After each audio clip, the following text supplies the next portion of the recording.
गृह विभाग का जो बजट होता था वो बहुत सामान्य सा बजट होता था, और इस समय 40,000 करोड़ रुपए अकेले पुलिस बल का एक वर्ष का बजट है उत्तर प्रदेश के लिए। उत्तर प्रदेश के अंदर बहुत सारे जनपद तो ऐसे हैं जहां पर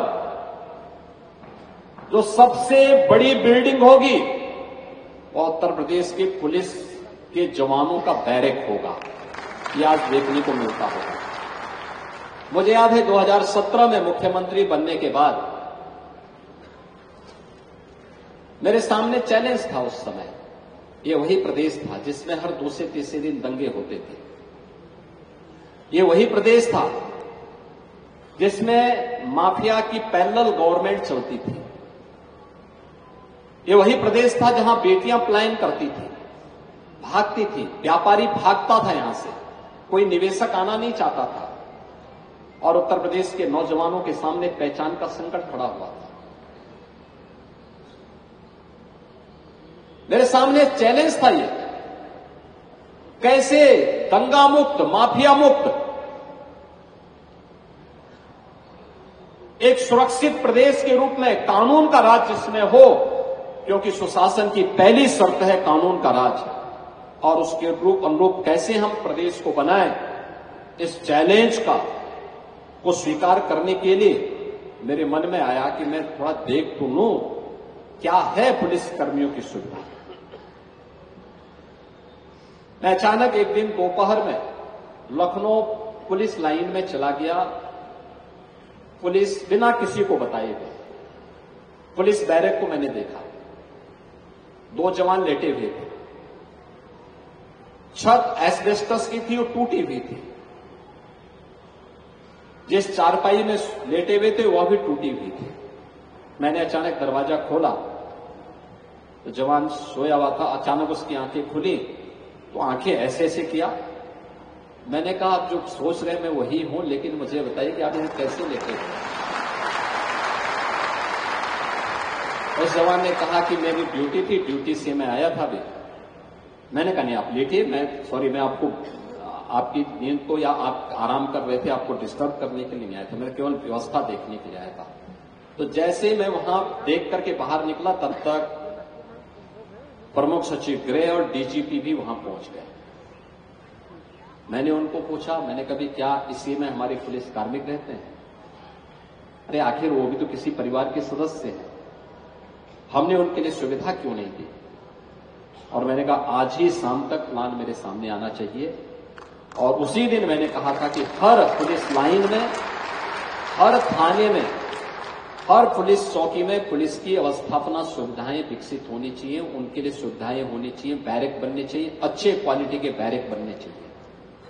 और आज मुझे बताते हुए प्रसन्नता है कि हर एक जनपद में ये सुविधा या तो हम पुलिस विभाग को हैंडओवर कर चुके हैं या बनने के अंतिम चरण में चल रहा है, और पैसे की कोई कमी इस मामले में नहीं है। याद करिए उत्तर प्रदेश में 54 पीएससी की कंपनियां समाप्त कर दी थी।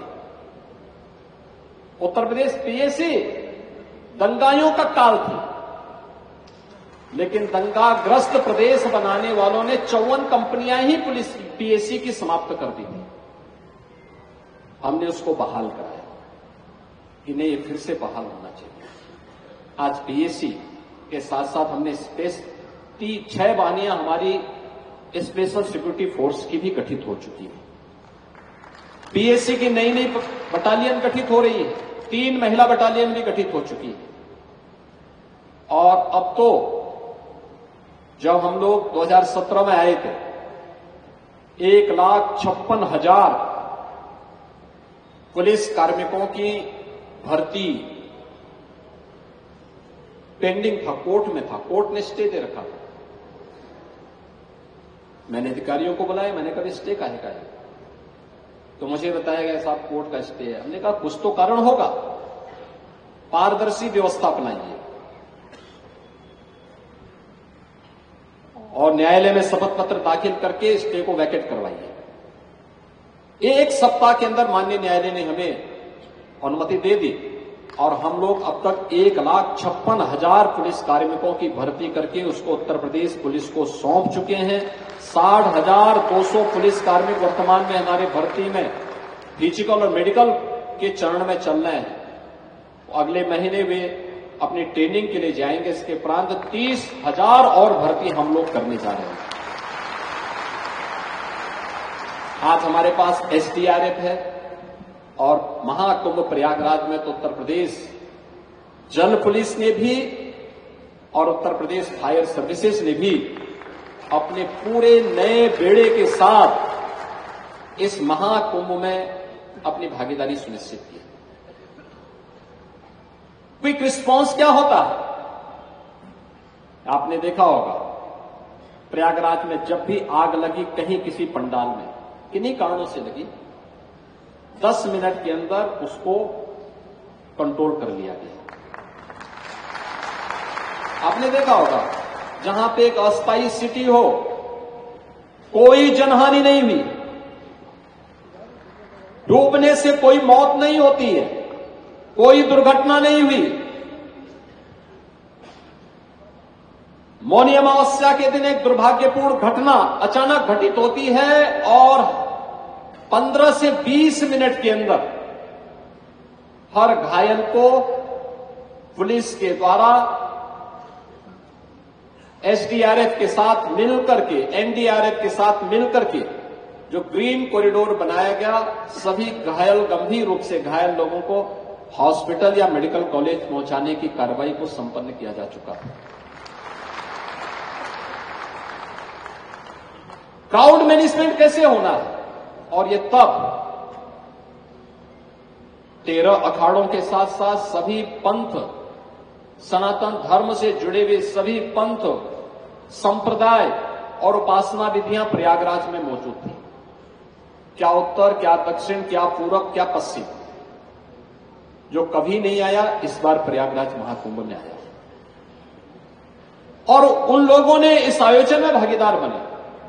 उनकी शोभा यात्राएं थी, 6 स्नान थे जिनमें 3 अमृत स्नान थे, मकर संक्रांति, मौनी अमावस्या और बसंत पंचमी।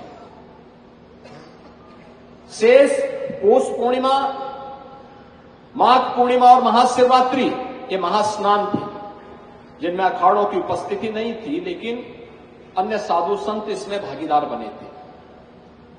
शंकराचार्य, श्रृंगेरी के शंकराचार्य आए थे, पुरी के शंकराचार्य आए थे, द्वारिकापुरी के शंकराचार्य यहां पर थे। ज्योतिष पीठ की ओर से पूज्य स्वामी जी यहां पर प्रयागराज से उन्होंने इस कार्यक्रम में भागीदार बनकर के इस आयोजन को और प्रभावी ढंग से आगे बढ़ाने का कार्य किया था। कांचीपुरम के पूज्य शंकराचार्य जी इस कार्यक्रम में भागीदार बने थे।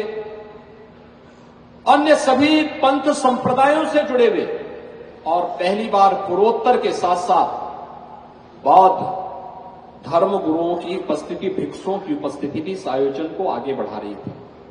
बड़े बड़े आयोजन हुए थे। मुझे ऐसे 2 आयोजनों में जहां बड़े बड़े कथा मंडप बने हुए थे, उन दोनों में भागीदार बनने का अवसर मिला था। और दोनों आयोजनों में मैं देख रहा था 2 से 2.5 लाख श्रद्धालु बैठे हुए थे और वे आराम से कथा के बाद, वहां का प्रवचन के बाद उनकी यात्रा निकलती है। वे संगम में जाकर के स्नान करके फिर वापस भी चले जाते हैं। कहीं कोई घटना नहीं घटित हुई।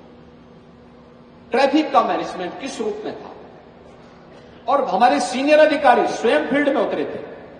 ये चीजें क्या दिखाती हैं कि जब लीडरशिप सामने हो और स्वयं लीड कर रहा हो तो फिर कोई चुनौती नहीं रह पाती, तब चुनौती नहीं रह पाती है।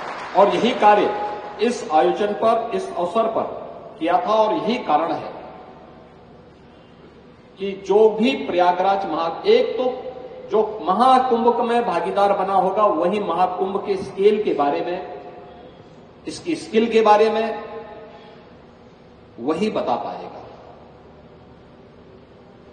किसी कोने पे बैठ करके टिप्पणी कर देना अलग विषय है। किसी विद्वेष भावना के साथ टिप्पणी कर देना अलग विषय है। लेकिन ईमानदारी के साथ जिसने महाकुंभ के आयोजन को देखा है और इसमें भागीदार बना है, महाकुंभ के बारे में वही बोल सकता है और सही उसका आकलन वही कर भी पाएगा। और जो भी आया उसने दो बातों की चर्चा जरूर की।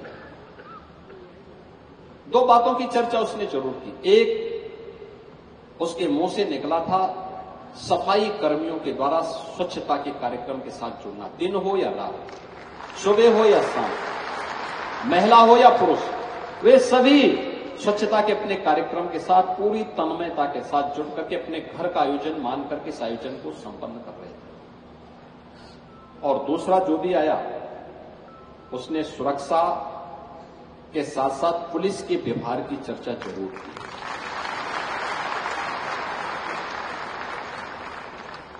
पुलिस या सीएपीएफ के हमारे जवान, होमगार्ड के जवान, पीआरडी के जवान, ट्रैफिक की व्यवस्था से, जल की पुलिस की व्यवस्था से, या फिर किसी भी एनडीआरएफ, एसडीआरएफ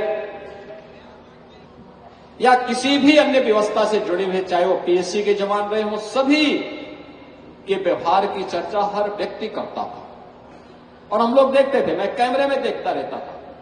बहुत बार बहुत सारे लोग ऐसे होते थे जो पुलिस के अधिकारियों को और कर्मचारियों को धक्का देकर के उन्हें जबरदस्ती आगे बढ़ने का प्रयास करते थे। तब भी पुलिस के कर्मी अपना पुलिस वाला रोप नहीं झाड़ते थे, बहुत शालीनता के साथ सुनते थे।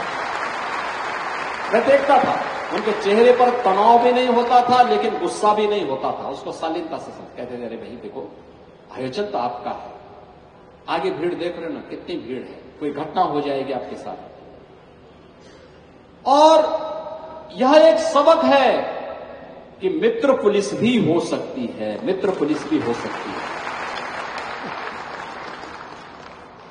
पुलिस रिफॉर्म की बात जो प्रधानमंत्री जी करते हैं,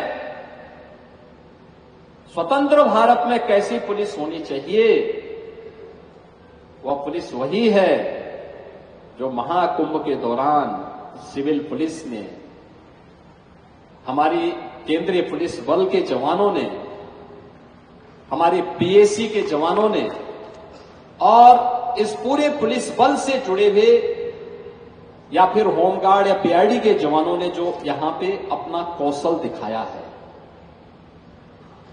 अपने व्यवहारिक दक्षता का परिचय दिया है। और यह तब जब पूरे देश के अंदर हर माफिया और हर राष्ट्र विरोधी तत्व उत्तर प्रदेश पुलिस से भय खाता है। मैंने तो एक ऐसा भी दुर्दांत माफिया को देखा था जो 2017 के पहले चलता था, तो सड़क पे ऐसा दृश्य लगता था जैसे वह कोई बहुत बड़ा वीवीआईपी चल रहा है। और जब उत्तर प्रदेश पुलिस के हत्थे पड़ा तो उसकी पैंट गीली हो चुकी थी।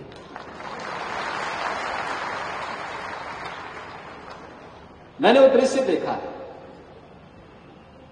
ये बदलता हुआ नए भारत का उत्तर प्रदेश है। और इस नए भारत के उत्तर प्रदेश को आज जो हम लोग आज स्पिरिचुअल टूरिज्म का, आस्था और आर्थिकी का एक नया केंद्र बिंदु बना दिए हैं, इन्वेस्टमेंट का ड्रीम डेस्टिनेशन बना लिए हैं, देश की सबसे बड़ी उभरती हुई अर्थव्यवस्था के रूप में स्थापित कर लिए हैं। प्रयागराज महाकुंभ के ढेर सारे सबक हैं,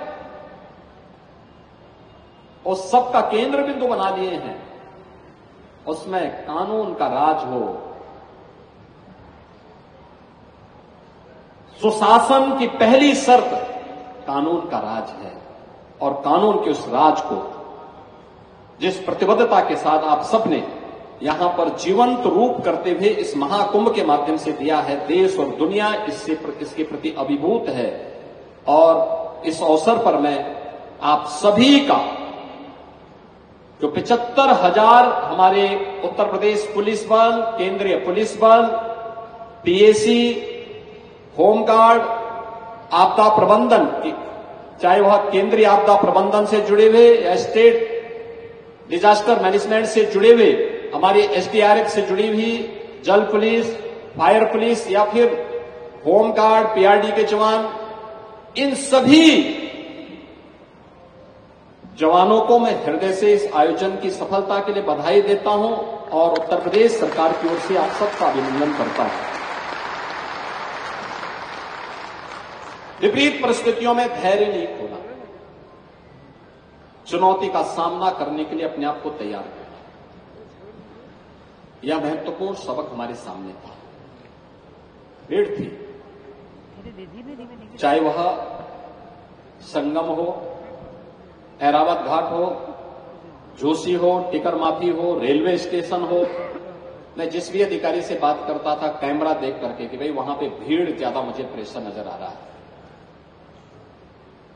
मैं जानता था, उनका चेहरे का भाव दिखाता था कि हां चैलेंज है, लेकिन वो कहते थे साहब 1 घंटे के अंदर हम इसको ठीक करवा देंगे, कोई वो नहीं, हम लोग इसके लिए तैयार हैं। मैं देखता था रात्रि भर अधिकारी काम कर रहे हैं, कार्मिक काम कर रहे हैं, क्योंकि 28, 29 और 30 जनवरी को इन 3 दिनों में 15 करोड़ लोग इस सिटी में आए थे। यानी जिस सिटी की क्षमता मात्र 25 करोड़ लोगों को यहां पे नियमित रूप से रहने के लिए सुविधा उपलब्ध करवाने की हो, 25 लाख लोग जिस सिटी में रह सकते हो, उस सिटी में 3 दिन के अंदर 15 करोड़ लोग आ जाएं। आप अनुमान इसी से लगा सकते हैं कि 5 सदस्यों के घर में 10 लोग आ जाएं, क्या स्थिति होती है। और अगर 5 लोग जिस घर में रहते हो, उस घर में अगर एक साथ 100 लोग आ जाएं, क्या स्थिति बनती है।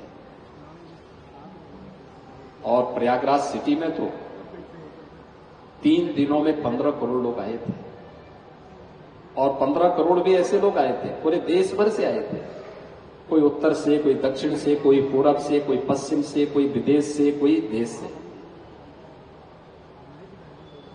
दुनिया भर से आए थे। और जो आया संगम में एक बार डुबकी लगाया, अभिभूत होकर के गया, गंगा जी लेकर के गया। अगर आप ये वीडियो YouTube पर देख रहे हैं तो हमारे चैनल को सब्सक्राइब करें और बेल आइकन को दबाना ना भूलें। अगर आप Facebook पर ये वीडियो देख रहे हैं तो हमारे पेज को लाइक करें।